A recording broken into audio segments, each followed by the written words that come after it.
And ultimately what I think that comes down to is just self-esteem. You know, if you really want to get into it, like what is health all about? Like health is not some kind of generic term that you go to Barnes and Noble and you have like a million different books on in the health section. And they're all conflicting messages and they're all rearranged and reconfigured and recontextualized in a different acronym, the ABC diet, or the vegan diet, or the raw food diet, and there's like a million different subsets of all that. Or the paleo diet. It's like, I don't even know what the paleo diet is because it's like there's a million different interpretations of that. I know what the raw food diet is because I've been in it for 12 years. And my mentors are some of the originators of the modern day movement, so I know exactly what that is. But there's so many different subsets that most people are so confused in the diet world. And when you look at the word diet, you have to break that apart. It's a diet, right? The word die is in it. Has anyone here ever been on a diet? Does anyone here want to diet? Is that what we want? I've been doing that all my life. Right? And what's that doing for us? Deprivation, starvation, guilt, fear, shame, right? That's all that gets us. So what we have to do is actually get from the diet and start getting into the live it, where we actually start living more. Right? And then that really comes down to like, how much do you respect yourself? Like, are you willing to make an investment of your time, your energy, your resources, your emotional investment, all that stuff? Are you willing to actually reinvent yourself to get a better result than you had for 20, 30, 40 years, whatever the case may be? And that's an important thing, because I could sit here and rattle off all kinds of scientific information and explanations for the ketogenic diet or the raw food diet or the vegan diet or the pescatarian diet or vegetarian diets and every single subset, because I'm obsessed about this stuff, and I've spent the last 10 years studying this intensely only to try to understand why people believe in it in the first place. Like, why are there just as many diets as there's humans? And yet, why are there humans out there that are proposing a one-size-fits-all type of diet? What's the dogma behind that? What's the fundamentalism behind that? Is that some kind of religious approach to eating patterns? Is there something real there? Or is there a different way of going about it? Right? And I think all those things have merit. That's the thing about it too, is that when you start breaking it all apart, you start to realize like, oh, okay, like all this has truth in it. Otherwise, people wouldn't do it.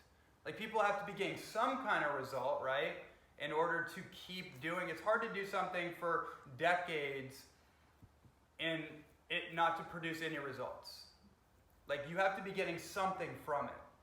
So I've just broken all that apart, and I've looked at like, okay, cool. Like, the thing that seems to be most effective with all these dietary approaches and these lifestyle approaches, the things that work the most and have the most transformative effect are the approaches that lead us back to nature. And that's not like a trivial thing, because when you go to Barnes & Noble and you look at all those books and you look at these diet programs and these pseudo-fitness, weight loss programs, whatever, you start to realize most of it is consumer-based, it's based in fear, and it's actually based in civilization, which has nothing to do with health. Just put that out there. Like, my whole life experience in the last 10 years of going to Hawaii, going all around, this has taken me all around the world. And especially living in Hawaii for years on end, I've really realized like the thing that actually destroys health the most is the city. It's the most unhealthy place you can be. And there's a lot of reasons for that. I won't go into like every little nook and cranny of that, but I think most of you kind of can sense that, especially if you have been to a semi-tropical environment or you've been in the redwoods, the old growth forests, and you've been in nature. You kind of get a sense that like, oh, okay, there's some kind of connection here.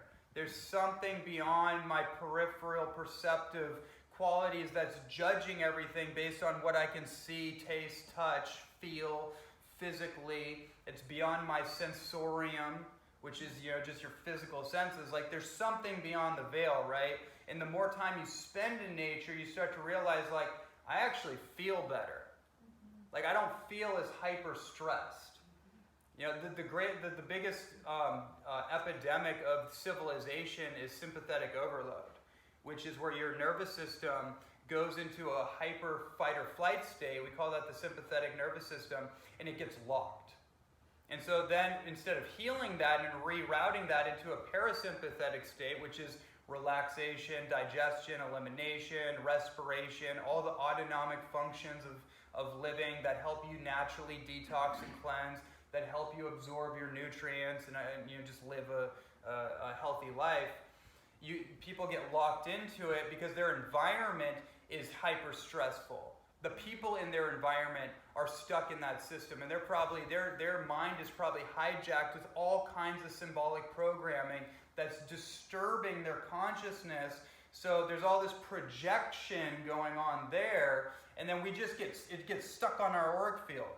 It just gets stuck on us, and our nervous system is actually on red alert, and it's actually like, hello, there's a problem, malfunction, the system overload.